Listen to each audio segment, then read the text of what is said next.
महापुराण में तो सुखदेव जी महाराज जी का केवल एक श्लोक के माध्यम से ही चर्चा करी गई है।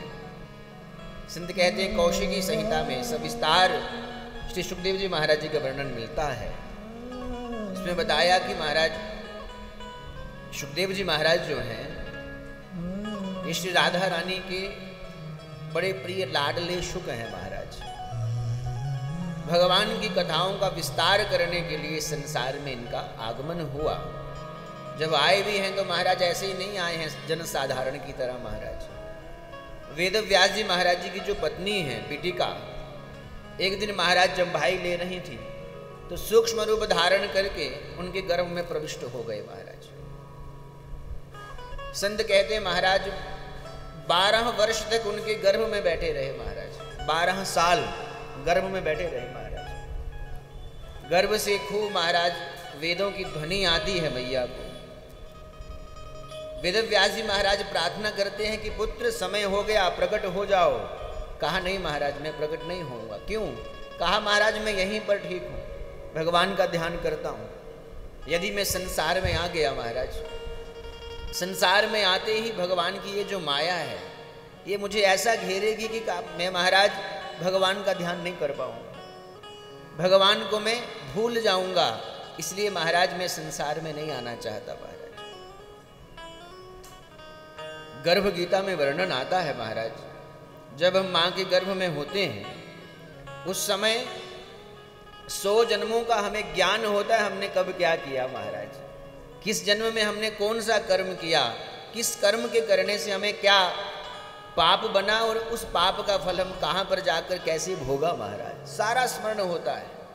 लेकिन जैसे ही महाराज गर्भ से बाहर आते हैं तो भगवान की माया ऐसी प्रेरित करती है, ऐसी मोहित करती है महाराज कि संसार में आकर के हम जो संसार में दिखता है उसे अपना मान करके, अपना समझ करके भगवान को भूल जाते हैं। महाराज संसार में जब हम आए कुछ लेकर के नहीं आए थे। महाराज जो मिला हमारे पूर्व कर्मानुसार हमें संसार में यही मिला। महाराज जैसे जैसे हमारे कर्म थे उन्हीं कर्मानुसार हमें माता पिता की प्राप्ति हुई, बंधु बांधवों की प्राप्ति हुई। महाराज जो जो यहाँ मिले हम उन्हें ही अपना मान करके उनमें खो गए। महाराज और एक समय आएगा जब वो हमें छोड़ करके चले जाएंगे, हम उन्हें छोड़ करके चले जाएंगे। कोई किसी के साथ जाने वाला नहीं है। महाराज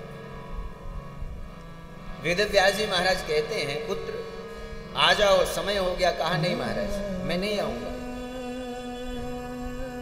कहा मैं यदि मुझे बाहर बुलाना चाहते हो तो एक मेरी शर्त है। बोले क्या शर्त है? बोले महाराज मैं ये चाहता हूं कि भगवान विष्णु प्रकट होकर के मुझे आशीर्वाद दें कि उनकी माया मेरा स्पर्श नहीं करेगी, तब मैं आऊंगा, ऐसे नहीं आऊंगा। महाराज अब वेद व्यास जी महाराज जी को महाराज भगवान विष्णु को मनाना पड़ा।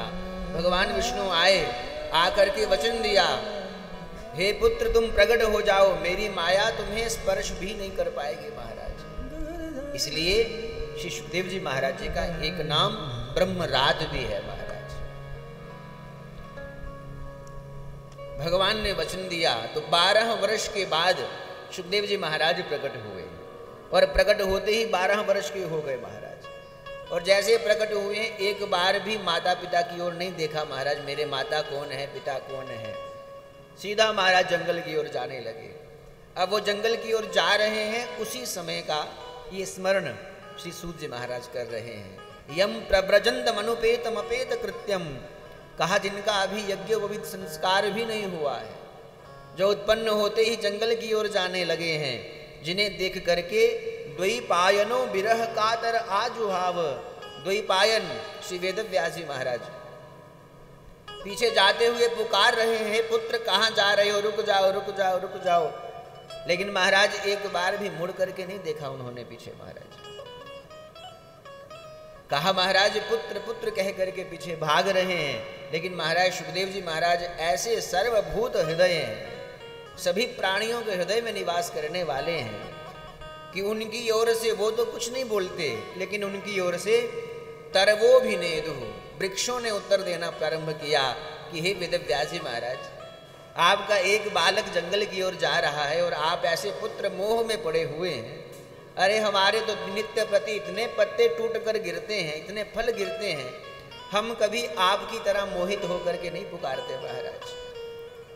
तो उन वृक्षों ने उत्तर दिया, महाराज ऐसे जो सर्वभूत हृदय हैं, श्री सुखदेव जी महाराज उनके श्री चरण कमलों में, चरणार विंदों में प्रणिपात किया श्री सूत जी महाराज।